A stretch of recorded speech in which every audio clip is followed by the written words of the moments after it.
Israel की Iran से लड़ाई को अपनी लड़ाई बनाकर अमेरिका फंस गया है। देखिए, इतिहास गवाह है कि जंग शुरू करना आसान होता है, लेकिन खत्म करना किसी एक के हाथ में नहीं होता।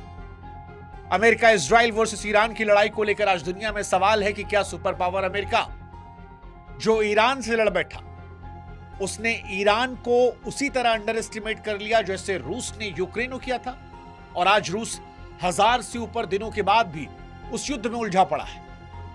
वो ऐतिहासिक मिसकैलकुलेशन जो यूक्रेन ने की थी, क्या वही अमेरिका से हो गई? ये सवाल इसलिए उठ रहा है क्योंकि डोनाल्ड ट्रंप को बार बार सफाई देनी पड़ रही है। वो कह रहे हैं कि हो सकता है 4-5 हफ्ते युद्ध चल जाए। वो कह रहे हैं कि भाई साहब, हमने तो इजराइल को बचाने के लिए युद्ध कर लिया, वरना ईरान हम पर अटैक कर लेता। एक तरफ वो कह रहे हैं कि सोर्सेस की कमी नहीं है, दूसरी तरफ उनके देश वाले अब उनको नोच खा रहे हैं। अमेरिका, सऊदी अरब, कुवैत जैसे अपने मजबूत किलों यानी दूतावास पर ताले लगा रहा है। खुद अमेरिका के अंदर से बड़ी आवाजें आ रही हैं कि हमें युद्ध नहीं लड़ना था, हमारे फौजी क्यों मारे जा रहे हैं, हमारा सामान क्यों नुकसान हो रहा है, आपने नेतन्याहू की लड़ाई को अपनी लड़ाई क्यों बना लिया, और ऐसी लड़ाई जिसका आपको एग्जिट प्लान नहीं है, क्योंकि इस युद्ध में ईरान समझौता करेगा नहीं, अमेरिका पर भरोसा किसी को होना नहीं है, और अमेरिका अब इस युद्ध से बैकआउट भी नहीं मार सकता। और इन सब के बीच में अमेरिका के दो दुश्मन को मौका दिख रहा है। चीन ताइवान पर अपनी पकड़ मजबूत कर रहा है, रूस यूक्रेन में अमेरिका की नजरें हटने के बाद अपने वर्चस्व को बढ़ाते नजर आ रहा है। और यही से सवाल कि क्या अमेरिका इजराइल और ईरान की लड़ाई में फंस गया? इस कहानी की शुरुआत करें उससे पहले हमारी आपसे गुजारिश कि व्हाट्सएप चैनल को आप सब्सक्राइब कीजिएगा।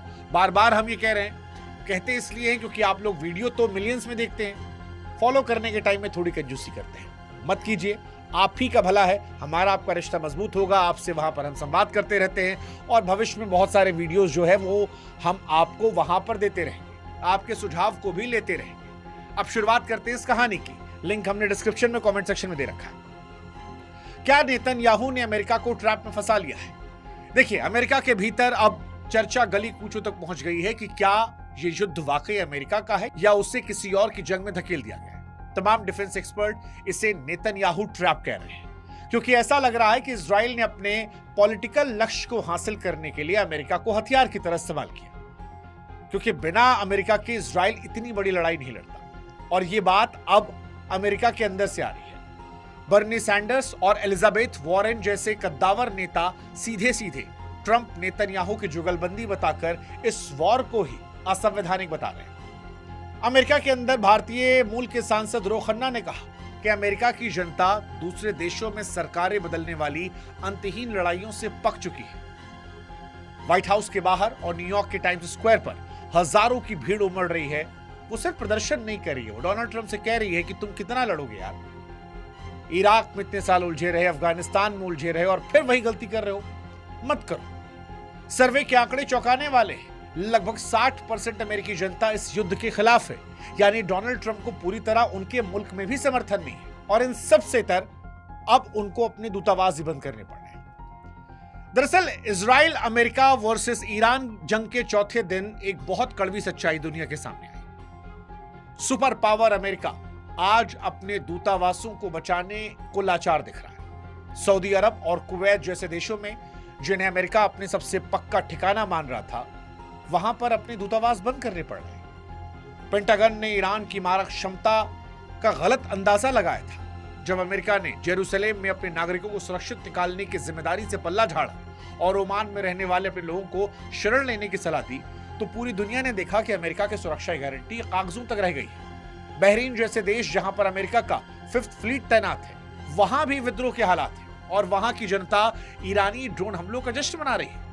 जिन सैन्य ठिकानों पर अमेरिका ने दशकों तक अरबों डॉलर पानी की तरह बहाए, आज वही ठिकाने ईरानी मिसाइलों के लिए आसान निशाना बन गए हैं। और इन सब की एक वजह वो मिनाब कांड भी है, जो आज अमेरिका की छवि दुनिया भर में खराब कर रही है और जिसने ईरान के अंदर की अंतरकलह के बावजूद लोगों को ईरान के प्रति सिंपैथी दिला दिया। मसलन भारत में देख लीजिए, भारत में बहुत सारे लोग ऐसे हैं जो इजराइल के सपोर्टर थे, लेकिन जो 160 बच्चियों का कत्ल किया गया उसको लेकर वो अमेरिका इजराइल के खिलाफ हो गए। सच यह है कि रणनीतिक तौर पर अमेरिका की एक बहुत बड़ी घातक गलती थी ईरान के मिनाब शहर में वो बमबारी। वो जो प्राइमरी स्कूल बम गिराया गया जिसमें 160 मासूम बच्चियों की जान गई, उसने इस युद्ध को लेकर दुनिया का नजरिया बदल दिया। ईरान के विदेश मंत्री ने जब इन मासूमों के चिथड़े वाले शरीर और उनकी कब्रों की तस्वीरों को दुनिया के सामने रखा तो दुनिया ने अमेरिका इजराइल को एक निर्दयी हमलावर के तौर पर मान लिया। यूनेस्को संयुक्त राष्ट्र की जांच के आदेशों में अमेरिका की नैतिक शक्ति को वैश्विक मंच पर धूल में मिला दिया। लेकिन इससे बड़ा बदलाव आया। इन जनाजों ने ईरानी जनता को एकजुट कर दिया। वो जनता जो शायद खामनोई के खिलाफ भी थी, वो भी इन बच्चों की लाशों को देखकर अमेरिका पर नाराज हो गई और ईरान के अंदर शहादत के जज्बे की तस्वीरें निकल कर आई। वो तस्वीर जो शायद दुनिया की किसी मिसाइल से भी टूटने वाली नहीं है। और ये अमेरिका के लिए परेशानी का सबब है, क्योंकि दुनिया ने देखा कि अमेरिका अपने गोल पाने के लिए बच्चों की लाशों से भी गुजर सकता है। हैरानी की बात यह भी कि अमेरिका का साथ अब अरब देश भी नहीं दे रहे। अरब देश खामोश हैं। ईरान की तरफ से इतने सारे हमले के बाद सऊदी अरब और यूएई जैसे देश जो हैं वो अभी भी खामोश हैं।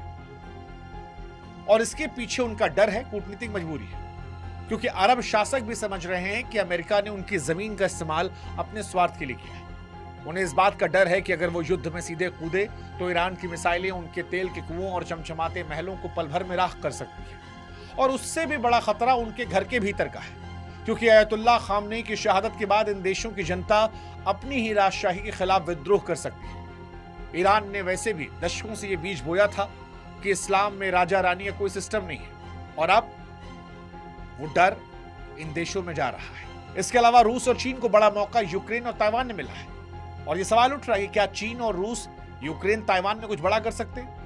क्योंकि जैसे जैसे अमेरिका ईरान के रेतीले दलदल में गहराई से धंस रहा है, बीजिंग और मॉस्को में रणनीतिक हलचल तेज है। चीन इस घटनाक्रम को एक मौके के तौर पर देख रहा है। उसे पता है कि अमेरिका की पूरी शक्ति जो है, इंटेलिजेंस जो है, आधुनिक हथियारों का बड़ा हिस्सा वो फंसा हुआ है। ये स्थिति चीन को ताइवान पर अपनी मर्जी चलाने के लिए उकसा रही है, क्योंकि वो जानता है कि अमेरिका एक साथ 3 मोर्चों पर नहीं लड़ सकता। वो पहले से यूक्रेन में उलझा पड़ा है, फिर यहां उलझा पड़ा है। रूस भी शायद यही देख रहा है कि क्या यह मौका उसके लिए संजीवनी जैसा है, क्योंकि पिछले 1000 दिनों से वो अमेरिका के सपोर्ट की वजह से यूक्रेन से उलझा पड़ा था।